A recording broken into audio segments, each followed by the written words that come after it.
নারীদের Dhaka premier division cricket লিগের উদ্বোধনী ম্যাচে নবাগত দল শেলটেক একাডেমির কাছে 53 রানে হেরেছে ডিফেন্ডিং চ্যাম্পিয়ন মোহামেডান। দিনের অন্য ম্যাচে খেলাঘরের বিপক্ষে গুলশান ইউথ ক্লাব এবং বাংলাদেশ পুলিশের বিপক্ষে জয় পেয়েছে আবাহনী।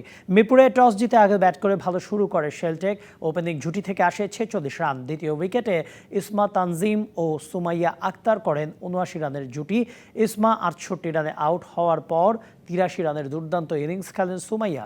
শেষ দিকে ফাহিমার অপরাজিত 28 রানে 249 রানের পুঁজি পায় শেলটেক। লক্ষ্য তাড়া করতে নেমে দলীয় 74 রানেই 3 উইকেট হারায় মোহামেডান। একমাত্র শারমিন সুত্তা 73 রানের ইনিংস খেললেও আর কেউ করতে পারেননি 50। দলের হয়ে দ্বিতীয় সর্বোচ্চ 36 রান করেন মুর্শিদা। শেষ পর্যন্ত ফাহিমাদের বোলিং তোপে 196 রানে থামে মোহামেডানের ইনিংস।